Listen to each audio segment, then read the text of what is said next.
many years ago, when the people of Israel were a great nation ruled by King Saul, they fought a long and bitter war against their ancient enemies, the Philistines.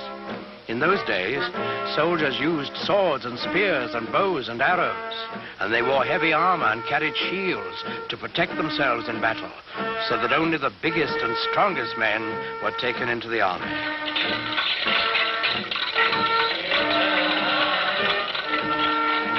Well, in this war, the Israelites and the Philistines were pretty evenly matched. They fought many hard battles, and each side lost many men, but neither side could completely conquer the other.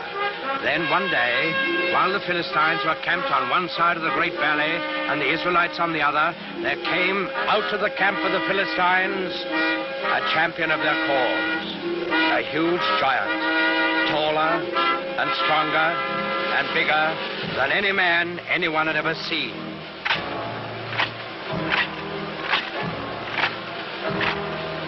He wore very heavy armor, and his face was fierce and cruel, so fierce and cruel that it would strike fear into the hearts of the bravest. This was Goliath, the giant of Gath.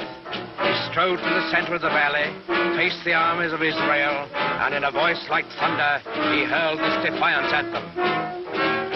I am Goliath, the giant of Gath, and the Philistines have chosen me as their champion. You, soldiers of Israel, choose a man for you, and let him come down here and fight with me. If he kills me, we will be the servants of Israel. If I kill him, you will be slaves to the Philistines. I defy any man to accept my challenge.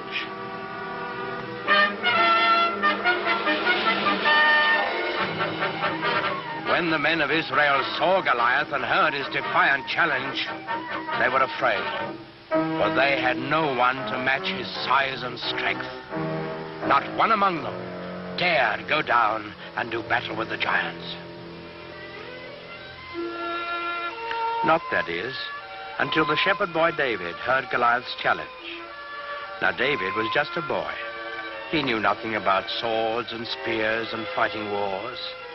But he was a thoughtful boy, too, and a good boy, because he believed in God and trusted in him. So, when he heard Goliath defying King Saul's army, he turned to his brothers and said, "In defying the army of Israel, Goliath defies God. Is there no one here to go out and do battle against the enemy of the Lord?"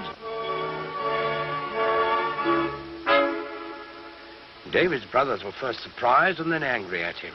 "Go back to your flocks and leave wars to fighting men." But David wouldn't be put off. "I will do it," he said. "Send word to King Saul. Tell him that I will go down into the valley and do battle with Goliath the giant." When the king saw how determined David was, he gave him his blessing and offered him his own royal armor and sword. But David wouldn't take them. He wasn't a soldier. Instead, he went to a nearby stream and selected 5 smooth stones.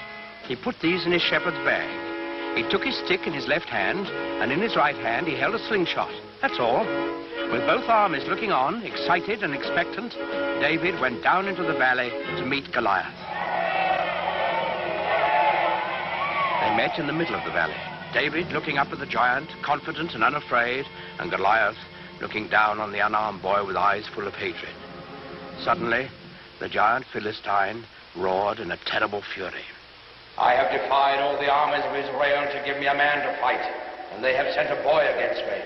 What? Am I a dog that you come against me with a stick?" David answered him calmly. "I come against you in the name of the Lord of hosts, the God of the armies of Israel, whom you have defied. Your sword and your spear and your shield will not save you, Goliath, for this day you shall learn that the Lord fights on the side of right." Goliath let out an angry snarl. "So be it. Defend yourself, boy." Goliath the giant rushed forward to make quick work of the boy champion of the Israelites. David stood his ground. He reached into his shepherd's bag, took out 1 stone. He fixed it in his slingshot, and he let it fly.